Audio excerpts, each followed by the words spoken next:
Boa noite, pessoal. Eu me chamo Ariane Martins. Alguns já me conhecem da Seara Espírita Redenção. Sou trabalhadora da Casa Espírita. Fui convidada pela Casa para falar sobre o capítulo 22 do Livro dos Espíritos, a insolubilidade do casamento. Primeiro, eu gostaria de falar que a gente está morrendo de saudade daquele abraço em todo mundo, então sintam-se abraçados aí onde vocês estão. Então vamos lá. O que eu gosto mais desse capítulo é que acaba que todos, né, quando a gente vai colocar no pé da letra, é que tudo se trata de amor e de como o amor transforma. Como assim? Por que as pessoas se casam? A maioria das pessoas se casam porque se apaixonam e depois se amam e resolvem dividir uma vida, dividir sonhos, dividir não só uma casa, mas você divide uma parte da sua vida, você compartilha.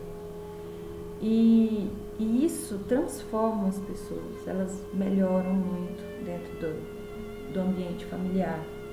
E é uma união necessária. E nesse capítulo, os Espíritos nos falam, começa falando que nada é imutável no mundo, a não ser o que precede de Deus.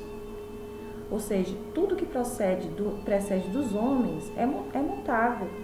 Como assim, Ariane?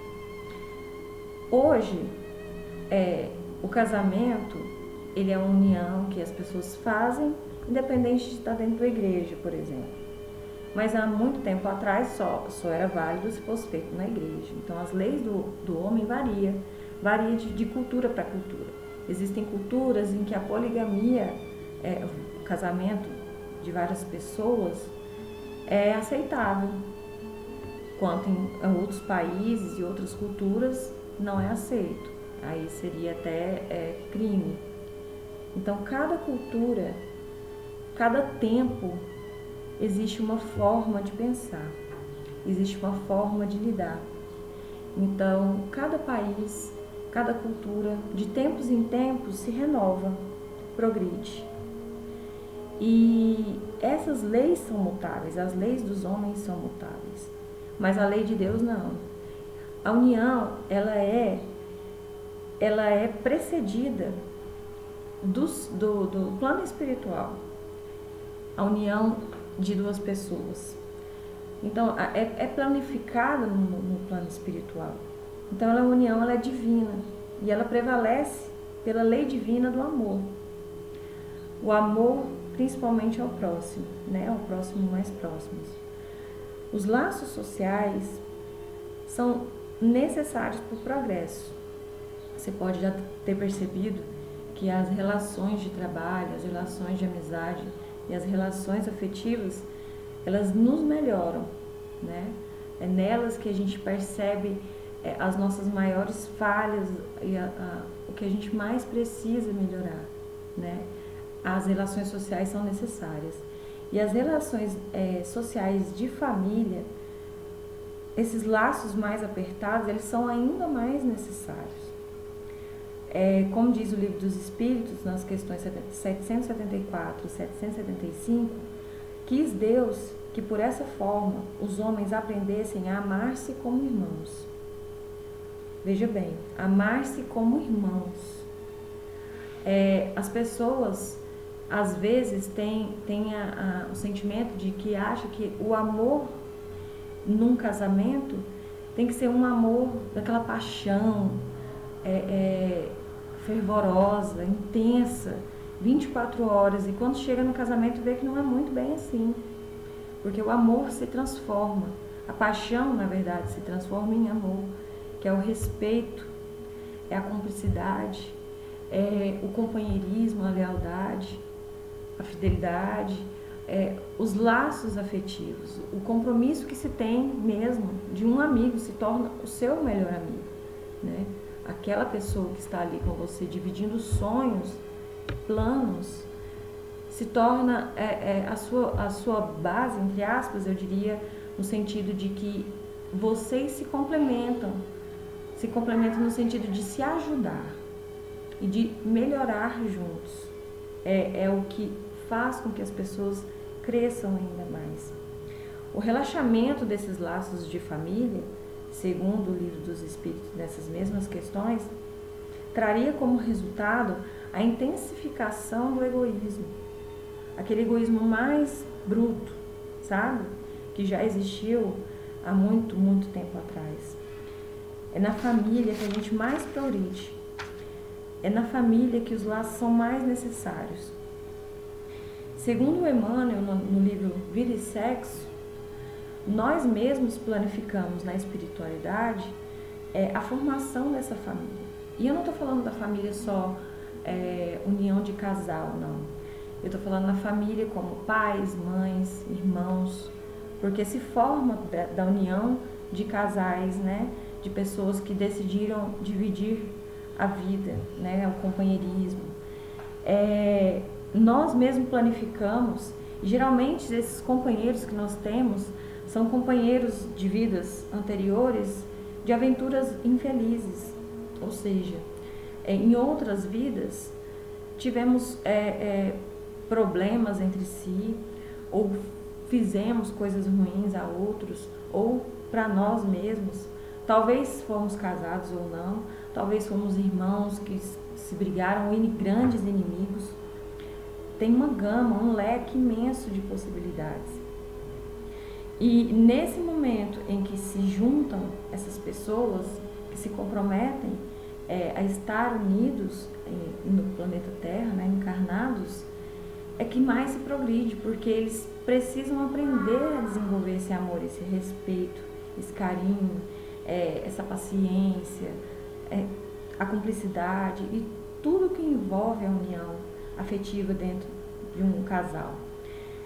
Existem entre eles a esperança da renovação, da elevação, do resgate de dívidas passadas, do burilamento do espírito e dessa melhoria constante.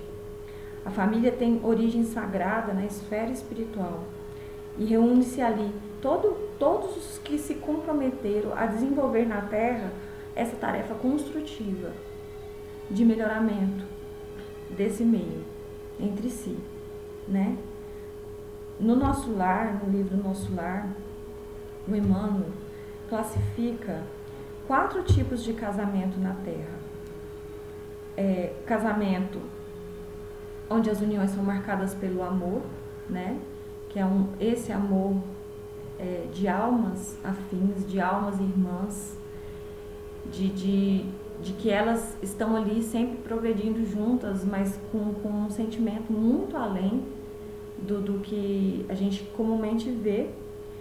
Existem os casamentos em que a fraternidade é o sentimento dominante, ou seja, é aquela irmandade mesmo entre duas pessoas, é aquela união onde onde aquele casal é extremamente amigo, né? Aquele sentimento que prevalece muito mais, que eles estão juntos para tudo que vier, aquele seu melhor amigo mesmo.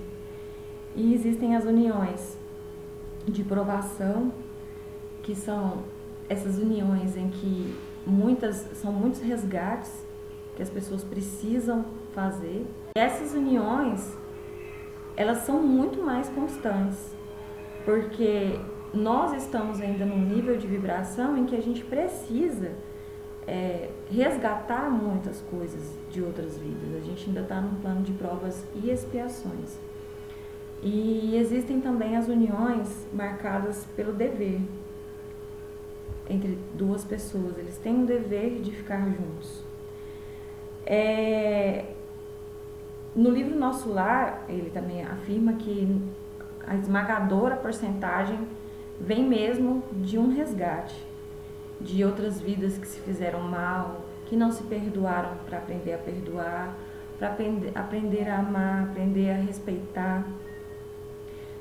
Você percebe que eu costumo falar muito, inclusive, que a gente machuca mais as pessoas que a gente mais ama, que são as mais próximas. Muitas vezes porque essas pessoas que nasceram próximas a você, dentro de uma união afetiva, são as pessoas que você tem mais resgate. Então são as pessoas que você mais precisa ajudar e ser ajudado, porque ela deve ser dos dois, não é só de um. Eu não sou melhor do que meu marido e nem ele é melhor do que eu. Nós nos ajudamos, nós melhoramos juntos.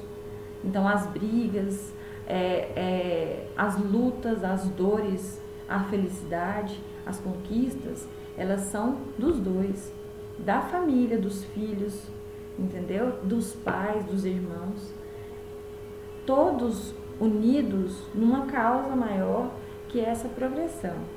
A progressão dos espíritos, todos ali que precedentemente no plano espiritual se uniram nesse bem maior, que era essa tarefa da reconstrução de valores morais e burilamento do espírito para esse melhoramento constante.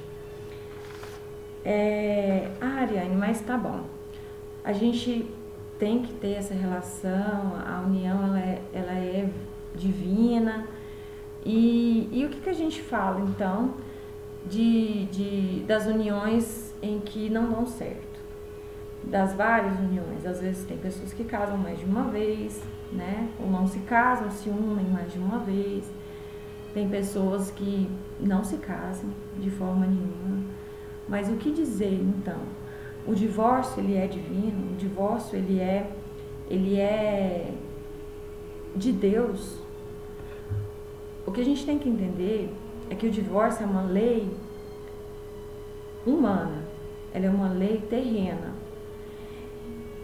E ela também não é contrária a Deus, porque como eu falei lá no começo, as leis humanas são mutáveis, mas as leis divinas não. O que precede as leis divinas dentro da união é o amor, né? O amor, essa vontade de melhoria, né? Que envolve todo esse sentimento de amor, essa fraternidade. Nada é contrário. Essas leis não são, as leis humanas não são contrárias às leis divinas. Elas são necessárias no tempo em que as pessoas estão vivendo. O divórcio é necessário? Claro que é necessário. Ninguém, mesmo a união se tratando de um progresso dos espíritos, não significa que as pessoas têm que estar dentro de um relacionamento tóxico, aceitar agressões físicas, abusos, né? E tantas outras coisas que a gente vê todos os dias na televisão, o feminicídio que tem sido muito evidente e sempre existiu, né, durante toda essa história que a gente conhece. As pessoas elas não devem estar em relacionamentos tóxicos. Isso é decisão da pessoa. Existe também o livre-arbítrio. Nem tudo que é lícito me convém. Isso também tem que ficar claro. Mas nós não devemos ultrapassar limites tão graves quanto, por exemplo, de agressões, né? Você não tem que ficar com um companheiro ou companheira que te agride. Mas e aí, como é que vai fazer? Lá no plano espiritual a gente se uniu e resolveu que ia melhorar junto. Como que isso vai ser possível se eu vou ter falhado na minha missão enquanto família, se eu resolver me separar do meu marido? Não é assim que a gente tem que pensar. Nós temos que pensar que nós temos toda uma eternidade para evoluir, mas a gente tem o dever de tentar progredir sempre. Nós não devemos estar estagnados. Ficar assim, não, peraí, já que eu tenho a eternidade toda para melhorar, então vou deixar para amanhã. A dificuldadezinha pequena que eu tenho aqui no meu casamento, de não aceitar a toalha em cima da cama, eu não ter paciência porque não me ajuda em casa, ou na verdade me ajuda em casa e eu não quero fazer nada, e etc. Todos esses problemas do dia a dia que a gente tem dentro de relacionamentos, de uniões. Não é isso, entendeu? A gente não tem que estar estagnado, a gente não tem que simplesmente desistir na primeira dificuldade, porque a dificuldade ela vem para aprimorar mesmo o espírito. São duas pessoas que estão tentando melhorar, pessoas que eram antagônicas, pessoas que talvez em outra vida se mataram, se odiavam, e elas estão ali para aprender a amar. Mas existem limites. Limites em que é observado a cada pessoa, é individual. Porque a nossa vida, da nossa encarnação, a gente progride, mas a gente só progride e a gente só muda nós mesmos. Então essa progressão, ela é individual. A gente, claro, com as trocas de experiências, nós evoluímos junto. Mas isso só acontece se a gente quiser evoluir, se a gente estiver disposto a melhorar, entendeu? A gente não muda ninguém, a gente só muda nós mesmos. Então o outro não vai mudar porque você é uma pessoa que é diferente. Lógico que a gente dá exemplo para o outro, a gente dá exemplo dos nossos filhos, as uniões elas são feitas disso. Os filhos espelham-se nos pais. Então é de suma importância que a gente tente, claro, permanecer com essa união para a evolução mesmo dos dois, com respeito, com cumplicidade e com todo o sentimento que precisa existir na união, mas existem limites. Então o divórcio, ele é sim favorável. Deus não é contra, né? Porque as pessoas gostam de colocar a culpa em Deus. Deus não é contra, ele não obriga ninguém a estar em um casamento tóxico, em um relacionamento tóxico. Mas nós sabemos quando chega esse limite. A gente precisa ter essa consciência de que a encarnação depende das nossas ações. Então, até para melhorar, precisa da nossa ação. Entendeu? Então, muitas vezes, a gente está nesse relacionamento tóxico e dependia só da gente, a ação de mudança, para a gente ir até para um relacionamento muito melhor. Entendeu? Então, é muito maior do que a gente imagina. Não é só essa obrigatoriedade de estar no relacionamento, eu tenho obrigação porque lá no plano espiritual eu me dediquei a isso. Quando há a separação, nós temos que ter também a consciência de que os filhos, eles vão ser eternamente a responsabilidade do casal, né? E então, esses filhos, eles precisam desse amor fraterno entre os dois. Você pode não ser mais um casal, mas você tem que desenvolver um bom relacionamento com o seu ex, marido ou mulher, não importa. Você precisa desenvolver esse amor, né, fraterno com essa pessoa, para que vocês consigam construir pontes e sempre dar exemplos a esses filhos que vão ser o reflexo de vocês. Eles vão ver em vocês o amor, independente de vocês estarem juntos. Entenderam? O amor, ele é a base. Ele é a base da união. E a união, ela é uma palavra que ela é muito maior do que a gente imagina. A união não é só dividir uma cama, não é só os desejos sexuais. A união, ela é a fraternidade, é o companheirismo, é esse sentimento de que a gente pode ser melhores e perceber no outro que nós também existimos parte nele. Até o defeito que o outro tem reflete o defeito que eu tenho. Quando me incomoda demais, isso significa que também existe em mim. A gente precisa fazer essa reflexão, sabe? De que essa união, ela é muito além do que só a união de corpos, só o casamento em si. Ela vem desse programa da espiritualidade, com certeza, e ele tem um objetivo maior de melhorar a nós mesmos. Então a gente precisa sempre buscar essa melhoria junto. Quando a gente aprende também a fazer essa autoanálise e perceber o auto-amor do que eu me amo e percebo que eu também sou um ser humano cheio de defeitos, eu consigo ver no outro que o defeito dele não me incomoda, mas que ele também, como eu, está progredindo. E a união fraterna entre duas pessoas nessa união, né, que nós estamos falando sobre casamentos, a pessoa progride mais. É dentro da família que a gente mais progride, porque é onde a gente tem mais resgate. Então é isso. Foi isso que eu queria trazer para vocês. Eu espero que vocês tenham entendido. Eu espero que vocês tenham entendido que a base de qualquer relacionamento é o amor. E que o amor, ele é essa lei divina, ela sempre deve prevalecer no coração das pessoas. E que a gente precisa buscar sempre essa melhoria constante, buscar sempre de mãos dadas, caminhar juntos mesmo, nas pedras ou quando for nos caminhos mais fáceis, e que a gente sempre está amparado pela espiritualidade amiga. Espero que vocês tenham entendido o recado. Eu desejo a todos uma boa noite, uma ótima semana, que Deus permaneça com todos vocês, dentro do coração de vocês.